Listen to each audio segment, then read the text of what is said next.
यहाँ आए थे, हमारे साथ श्यामलाल भगत जी भी हैं जो हमारे चिनाब वैली से ताल्लुक़ रखते हैं और ये MLC भी हैं।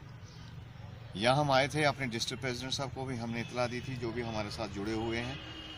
हमारे फिरदौस साहब हैं जो हाल ही में यहाँ म्यूनसिपैलिटी में नाइब प्रेसिडेंट के तौर पर आए हैं, कि हम सब जाके यहाँ अपनी पार्टी की तरफ से, अपनी लीडरशिप की तरफ से, यहाँ पिछले दिनों जो यहाँ अनफॉर्चुनेट इंसिडेंट हो गया जिसमें अनिल परिहार और उनके भाई अजीत परिहार साहब की जो इंसिडेंट हो गया, जो उनकी किलिंग्स हुई है, हम उनके घर आज ताज़ियत के लिए गए हुए थे।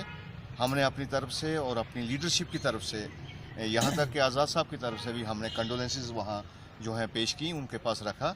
हमने ये उनको कहा कि जो लोग किलिंग्स में ये आंजहानी परिहार जो दोनों भाई थे, खुदा इनको अपनी जन्नत में रखे, जन्नत में जगह दे, और जो उनके ख़ानदान है, जो उनका परिवार है, उनको ये सदमा बर्दाश्त करने की जो है क़ुव्वत दे। और मैं यहाँ आकर ये मुझे सुनकर हुआ कि मैं चाहता हूँ कि हमारी मांग रहेगी और गवर्नर साहब से कि उन्होंने इस बारे में स्टेटमेंट भी दिया था। हम चाहेंगे कि इसको ये जो इन्वेस्टिगेशन आनी चाहिए। लोगों के माइंड्स में कुछ क्रॉप अप हो रहा है डाउट्स के नहीं जी, कुछ हुकूमत और ये इन्वेस्टिगेशन एजेंसियाँ कुछ छुपा रही हैं। हम चाहते हैं कि सरेआम पर आना चाहिए कि किन हालात में ये हादसा हुआ है, किन हालात में उनकी किलिंग्स हुई है, ताकि लोगों के पास पूरी पिक्चर यहाँ आए कि कौन सा लोग इसमें शामिल हैं।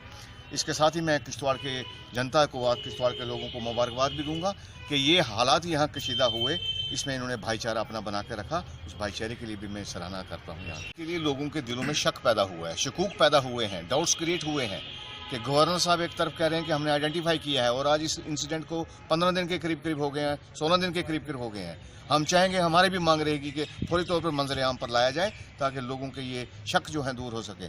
गवर्नर साहब इस वक्त हेड ऑफ द डिपार्टमेंट है, सारी पावर्स उनके पास है, उनके मुबारक चेहरे से, मुंह से ये बात निकली हुई है, तो मैं उम्मीद करूंगा कि वो इसकी लाज रखेंगे और जो उन्होंने कहा है वो सारे ज़मीन पर उतरेगा और ज़मीन पर लोग भी देखेंगे।